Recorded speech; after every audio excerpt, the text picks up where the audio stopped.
ये दोस्तों हमारा प्रश्न है कि क्या शून्य एक परिमेय संख्या है? क्या इसे आप p बटा q के रूप में लिख सकते हैं, जहां p और q पूर्णांक है और q 0 के बराबर नहीं है। तो देखिए क्या शून्य एक परिमेय संख्या है? अगर हम यहाँ पे लिखें कि हाँ शून्य एक परिमेय संख्या है, अगर जैसे हम यहाँ पे लिख देंगे कि हाँ शून्य एक परिमेय संख्या है, तो हमको दिखाना पड़ेगा कि इसे हम p बटा q के रूप में लिख सकते हैं। परिमेय संख्या है तो हम p बटा q के रूप में कैसे लिख सकते हैं? जैसे कि 0 है, 0 बट्टा में हम 1 लिख सकते हैं, 0 बट्टा में हम 2 लिख सकते हैं, क्योंकि 0 क्या है? 1। 0 क्या है? पूर्णांक है। 0 क्या है? एक पूर्णांक है। थ्योरी का क्लास हम एक अलग से वीडियो में लेकर आएंगे, जिसमें आपको पूरा भी कंसेप्ट क्लियर हो जाएगा। 0 क्या है? एक पूर्णांक संख्या है और ये p बटा q के रूप में है, क्योंकि इसका मान फिर 0 ही हो जाएगा। चूँकि 0 एक पूर्णांक संख्या है, इसलिए 0 को हम p बटा q के रूप में लिख सकते हैं और 0 एक परिमेय संख्या हो जाएगा। तो चलिए हम लोग दूसरा प्रश्न देखते हैं। देखिए दोस्तों, हमारा ये दूसरा प्रश्न है कि 3 और 4 के बीच में 6 परिमेय संख्याएं ज्ञात करने के लिए कह रहा है। तो देखिए यहाँ पर हम लिखेंगे हल, और बनाने के लिए जैसे 3 और 4 के बीच में कह रहा है, तो यहाँ पे 3 लिखेंगे और यहाँ पे 4 लिख देते हैं। तो मैक्सिमम हमको कितना संख्या कह रहा है कि 6 परिमेय संख्या कह रहा है ना निकालने के लिए। तो 6 में यहाँ पे आप एक ऐड कर दिए तो कितना हो जाएगा? 7।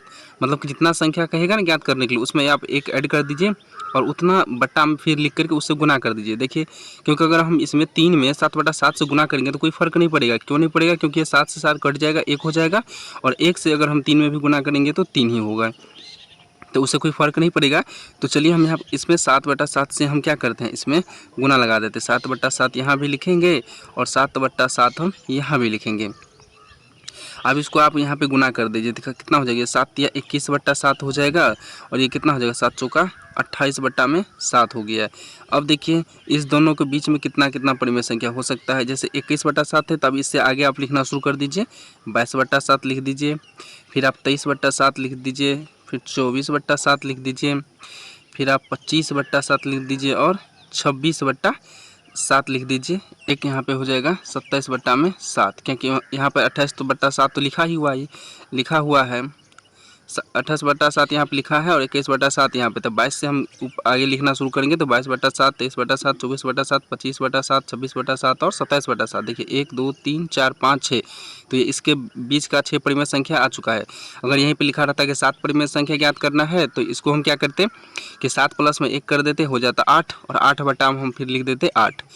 अगर मान लीजिए कि बट्टा में अगर कोई संख्या दिया रहे, जैसे हम इसी का अगला प्रश्न लेते हैं, क्वेश्चन नंबर 3।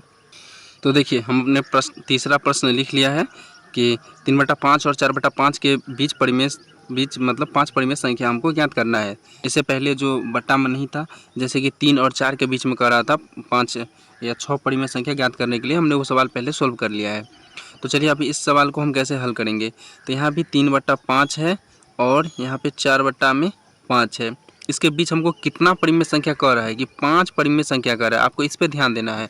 अगर 5 है तो 5 में हम यहाँ पे 1 जोड़ देंगे तो कितना होगा? 6 होगा, और 6 बट्टा 6 से हम क्या करेंगे? इधर भी गुना कर देंगे और इधर भी गुना कर देंगे। मतलब जिसके दोनों के बीच में कहेगा ना, वो दोनों को हम उतना से गुना कर देंगे। जैसे अगर 3 परिमेय संख्या कहता था, 3 में 1 जोड़ देते 4, और 4 बट्टा 4 से हम क्या करते? दोनों में गुना कर देते। तो यहाँ पे देखिए 5 परिमेय संख्या कह रहा है ज्ञात करने के लिए, तो 5 में 1 जोड़ दीजिए और हो गया 6। तो 6 बटा 6 से क्या कर देंगे? इस दोनों में हम यहाँ पे गुना कर देंगे। 6 बटा 6 से इसे भी गुना कीजिए और 6 बटा 6 से इसे भी गुना कीजिए।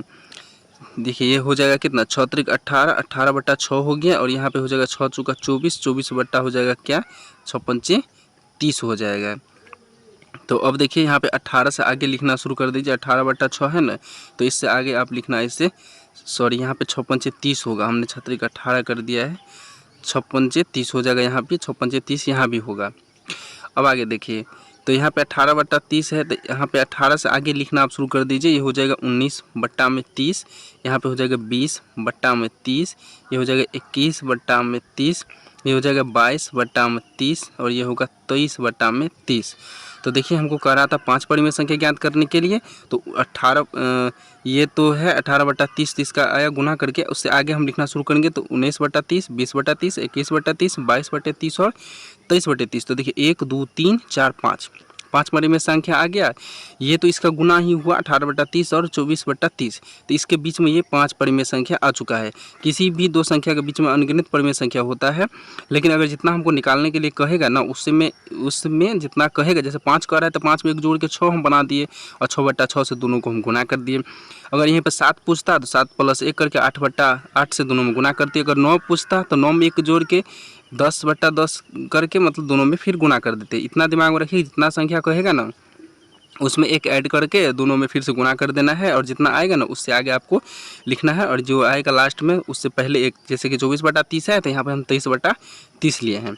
अगले वीडियो में हम अगले प्रश्न को हल करेंगे। वीडियो पसंद आया हो तो एक लाइक ज़रूर कीजिएगा, अपने दोस्तों के साथ शेयर ज़रूर कीजिएगा। मिलते हैं नेक्स्ट वीडियो में इसके फुल थ्योरी वीडियो के साथ में।